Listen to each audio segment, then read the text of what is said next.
Welcome back to Uncle Boogie Productions.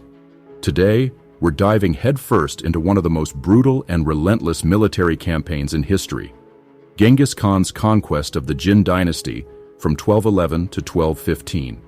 This wasn't a story of simple battles. It was a display of sheer determination, unmatched strategy, and ruthless power. The Mongols were outnumbered, but that never mattered. Genghis Khan brought not just an army, but a storm of destruction. From the blood-soaked pass of Yahuling to the smoldering ruins of Jongdu, this is how the great Khan tore the heart out of the Jin Dynasty. In 1206, Temujin united the Mongol tribes and took the title of Genghis Khan. He forged an empire from nomadic clans and turned them into a war machine. South of the Mongolian steppes stood the Jin Dynasty, the arrogant rulers of northern China. For decades, the Jin had bled the Mongols with brutal raids and demands for tribute. Genghis Khan didn't forget. The Jin had called the Mongols barbarians. Soon, they would choke on that insult. By 1211, the Khan had gathered his horde, 90,000 hardened warriors, masters of the bow and the horse. The Jin, with their 400,000 soldiers and fortresses of stone, thought themselves untouchable. But stone crumbles, and the Mongols were coming. The Battle of Wooa Fortress, March, June 1211. The Mongols rode hard across the Gobi Desert, hooves kicking up clouds of dust. Their first target was Wooa Fortress, a heavily defended bastion on the Jin border. The Jin commander, Duji Sejong, stood tall, believing his walls would break the Mongol tide. He was wrong. Genghis Khan unleashed a torrent of arrows, darkening the sky. The Mongols circled like wolves, cutting off supplies and striking fear into the hearts of the defenders. Siege after siege battered the fortress. Duji Sejong watched as starvation gnawed at his men. Then one night, the Mongols scaled the walls, silent and swift. By dawn, the fortress was a smoldering ruin. Duji Sejong lay dead, his soldiers butchered. The gates to the Jin heartland were open. The Battle of Yahuling, August-October 1211. But Genghis Khan wasn't satisfied. He wanted to break the Jin, not just defeat them. The decisive blow came at Yahuling Pass, a narrow mountain corridor, perfect for an ambush. The Jin general, Wanyan Jujin, commanded a massive force of 400,000. The Mongols? Only 90,000. But it didn't matter. Genghis Khan played the Jin like a lute. His men feigned retreat, pretending to scatter. Jujin took the bait, sending his forces in pursuit. Then, in the tight confines of the pass, the Mongols turned. Arrows rained down, the Jin lines buckled, and Mongol cavalry surged from the flanks. Chaos erupted. Wanyan Jujin was cut down, his army crushed. The blood of thousands soaked the earth.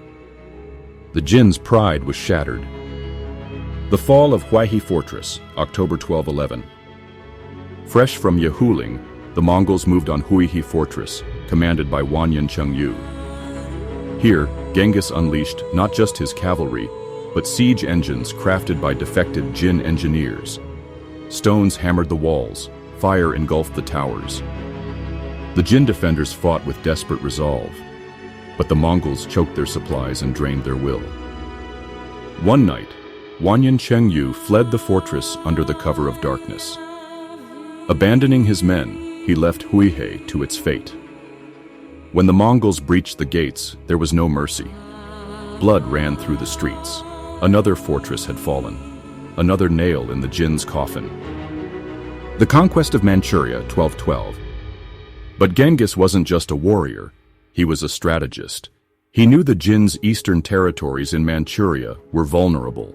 With the help of his Khitan ally, Liu Ke, the Mongols swept through Manchuria like wildfire. Defenses crumbled, city after city submitted without a fight. The Mongol name alone was enough to terrify entire garrisons into surrender. By the end of 1212, Manchuria belonged to the Khan. The Jin's eastern flank was gone. The Mongols had the Jin by the throat. The wounding of Genghis Khan, 1212, Victory came at a cost. During a siege at Xijing, an arrow struck Genghis Khan in the knee. Blood poured from the wound. His men urged him to retreat, but the Khan refused. Lying in his tent, fevered and pale, he still barked orders. The city eventually fell, though the injury left him with a permanent limp. But Genghis Khan wore that wound like a badge of honor, a reminder that even the great Khan bled, but never bowed. The Siege of Jongdu, 1213–1215. By 1213, the road to Jongdu, modern-day Beijing, lay clear.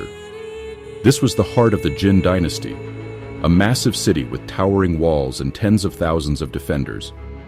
The Mongols encircled it, cutting off all hope. Siege engines pounded the fortifications. Arrows rained without mercy. Inside, the Jin emperor trembled. Disease and starvation devoured the people. Corpses piled in the streets.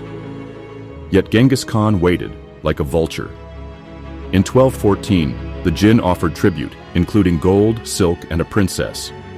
The Khan accepted, for now. But the Jin were not humbled.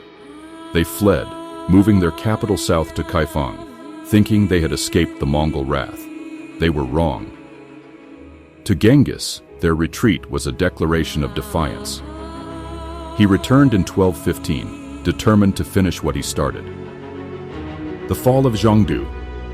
On June 1st, 1215, the Mongols stormed Jongdu. Battering rams shattered the gates. Mongol warriors poured through the city, swords flashing. Fire swallowed the skyline. The city's defenders were slaughtered.